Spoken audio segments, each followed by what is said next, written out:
Hello friends, welcome to Matt kitchen. Matt কিচেনে আপনাদের সবাইকে স্বাগত। পুরনো বন্ধুদের পাশে থাকার জন্য ধন্যবাদ এবং নতুন বন্ধুদের স্বাগত জানিয়ে শুরু করছি আজকের রেসিপি। আজ আমি খুব সুন্দর একটা সাবুর ডেজার্ট রেসিপি শেয়ার করছি। তার জন্য এখানে আমি একটা কাপ মেপে হাফ কাপ ছোটো দানা সাবু নিয়েছি। এবার সাবুটাকে বেশ কয়েকবার জল পাল্টে পাল্টে খুব ভালো করে ধুয়ে নেব, যাতে সাবুতে যতক্ষণ না পরিষ্কার জল বেরোচ্ছে ততক্ষণ এটাকে ধুয়ে নেব। তারপর একটা কড়াই বসিয়ে দিয়েছি, কড়াইতে দিয়ে দেব বেশ কিছুটা পরিমাণে জলটা একটু বেশিই দেব, যাতে খুব ভালোভাবে ওটা ফুটে যায় আর ওটা যাতে আঠালো টাইপ না হয় সেই রকমভাবে জলটা বেশি করে দেব। এবার এদিকে সাবুটা কিন্তু খুব ভালো মতন একটু ভিজেও গেছে। এবার এতে যে জলটা কড়াইয়ের গরম হয়েছে, জলটা ফুটছে, তার মধ্যে আমি সাবুটাকে কিন্তু দিয়ে দিচ্ছি। সাবুটাকে দেওয়ার পর সাবুটা ক্রমাগত নাড়াচাড়া করে সাবুটাকে আমি ফুটিয়ে নেব। আর এই সাবুটা ফুটতে মোটামুটি আমার 3 থেকে 4 মিনিট সময় লাগবে। সাবুটাকে ক্রমাগত আমি নাড়াচাড়া করব, নাহলে সাবু কিন্তু নিচের দিকে বসে যাবে। আর এখন যে সাবুগুলো দেখুন পুরো উপরের দিকে ভেসে উঠছে, এটা যখন ফুটে যাবে ভালোভাবে, মানে ততক্ষণ পর্যন্ত সাবুটাকে আমি ফুটিয়ে নেব, যতক্ষণ পর্যন্ত না সাবুটা ঠিক ট্রান্সপারেন্ট মানে কাঁচের মতন দেখাচ্ছে, ঠিক ততক্ষণ এইটাকে ভালো করে সাবুটাকে আমি এইভাবে নাড়াচাড়া করে অনবরত ফুটিয়ে নেব। সাবু কিন্তু ভালোভাবে বেশ ফুটে গেছে, সাবু কিন্তু এখন বেশ ট্রান্সপারেন্ট হয়ে গেছে। আর এই দেখুন সাবুগুলো কিন্তু নিচের দিকেও বসে গেছে, তার মানে সাবুটা কিন্তু ভালোভাবে ফুটে গেছে। এবারে আমি সাবুটাকে ছেঁকে নেব। আমি কড়াইয়ের অনেকটা জল প্রথমে আলাদা জায়গায় ফেলে নিয়েছি, তারপরে এরকম ছাঁকনির মধ্যে আমি ছেঁকে নিলাম। এবারে ঠান্ডা জল দিয়ে এটাকে খুব ভালো করে ধুয়ে নেব, যাতে এর গায়ে কোনো রকমভাবে যে একটা সরভাব সেটা যেন না থাকে, তাহলে সাবুগুলো একটার গায়ে একটা কিন্তু জমাট বেঁধে দলা পেকে যাবে না। এবারে আমি ওটা জলটা ঝরতে দিয়েছি, ঠান্ডা জলে ধুয়ে নিয়ে এদিকে কড়াই বসিয়ে দিয়েছি, দিয়ে যেই কাপ মেপে হাফ কাপ সাবু নিয়েছি সেই কাপ মেপেই আমি নিয়ে নিলাম 1 কাপ চিনি।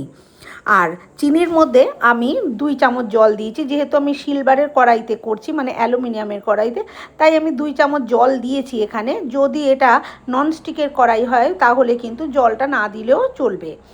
এবারে এটাকে আমি একটু ক্যারামেল করে নেব। যতক্ষণ না এটা সুন্দর একটা কালার আসছে ততক্ষণ কিন্তু ক্রমাগত এইভাবে নাড়াচাড়া করব। নাড়াচাড়াটা বন্ধ করে দিলে কিন্তু এটা নিচের দিকে পুড়ে বেশি কালচে হয়ে যাবে, সেই জন্য ক্রমাগত এটাকে নাড়াচাড়া করব।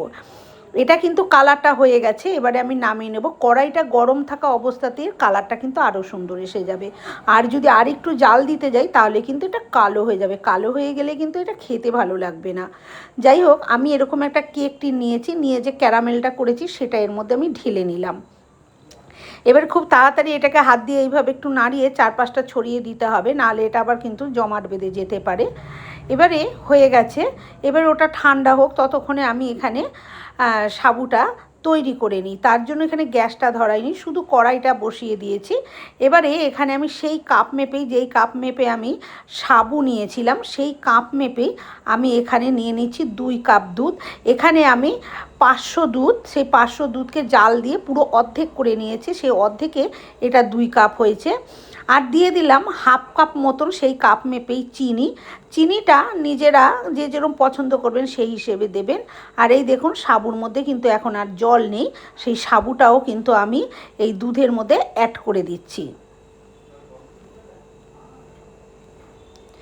এবারে আমি এর মধ্যে দিয়ে দেব আগার আগার পাউডার। এটা যে কোনো দোকানে পেতে পারেন বা অনলাইন পারচেস করতে পারেন, আমি অনলাইন পারচেসই করেছি। এবারে দিয়ে দিলাম এখানে এই 2 কাপ দুধের জন্য আমি এখানে 1 চামচ দিয়ে দিলাম আগার আগার পাউডার। আর দিয়ে দিচ্ছি 2 ফোঁটা ভ্যানিলা এসেন্স। আমি একটু ফ্লেভারের জন্য ভ্যানিলাটা ব্যবহার করলাম, আপনারা যে কোনো ফ্লেভার ব্যবহার করতে পারেন যার যেরকম পছন্দ। এবার একটা হ্যান্ড উইক্সের সাহায্যে খুব ভালো করে এইভাবে নাড়াচাড়া করে সমস্ত উপকরণ কিন্তু আমি মিশিয়ে নেব। সমস্ত উপকরণ ভালো করে মিশিয়ে নিয়েছি। এবার এটাকে আমি একটু কুক করে নেব। এবার যেহেতু এখানে আগার আগার পাউডার দিয়েছি সেহেতু কিন্তু এটা খুব তাড়াতাড়ি জমাট বেঁধে যাবে, সেই জন্য এটাকে কিন্তু গ্যাসের আঁচটা মিডিয়াম টু লোতে করে এটাকে জাল দিয়ে ফুটিয়ে নিতে হবে। আর এটা ক্রমাগতই জাল দিতে হবে, নাড়াচাড়া করতে হবে আর কি। দেখুন এটা কিন্তু ফুটে গেছে। এটা যখন এরম ফুটে যাবে, এরম ফুটে যাওয়ার পরে আমি আবার 2 মিনিট মতন আরও এটাকে ফুটিয়ে নেব, মানে একটু গাঢ় করে নেবো। আবার খুব একটা থকথকে করে নেব না, তাহলে কিন্তু ডেজার্টটা ভালো হবে না খেতে। সেই জন্য আমি আরেকটু ফুটিয়ে এটাকে একটু ঠিক মতন টাইপের করে নেব।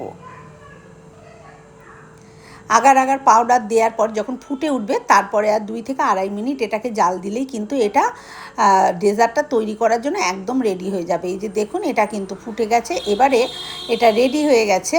এবারে আমি গ্যাসটা অফ করে দেব, দিয়ে তারপরে যে আমি ক্যারামেলটা করেছিলাম যে পাত্রটার মধ্যে, কেক টিনের মধ্যে আমি রেখে দিয়েছি ক্যারামেলটা করে, ঠিক তার মধ্যেই আমি সরাসরি এটাকে কিন্তু ঢেলে দেবো।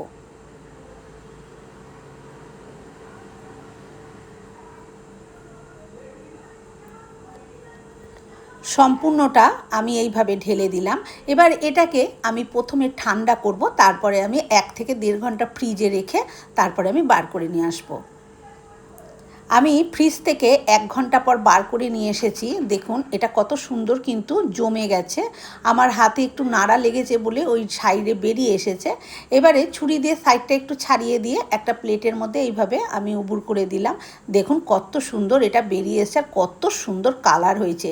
এবার এটাকে যে যেরকম মাপের ইচ্ছা সে সেরকমভাবে কেটে নেবেন। আমি আমার পছন্দ মতন এটাকে কেটে নিচ্ছি। বন্ধুরা, আমার আজকের এই ডেজার্টটি কেমন লাগলো কমেন্ট করে অবশ্যই জানাবেন। যদি ভালো লাগে তাহলে একটা লাইক দেবেন, আর আমার চ্যানেলে নতুন বন্ধু হয়ে থাকলে চ্যানেলটি সাবস্ক্রাইব করে নেওয়ার অনুরোধ রইল। পাশে থাকা বেল আইকনটা অবশ্যই প্রেস করবেন, কারণ আমি যখনই কোনো নিত্য নতুন রেসিপি শেয়ার করব নোটিফিকেশন আপনাদের কাছে পৌঁছে যাবে সবার আগে।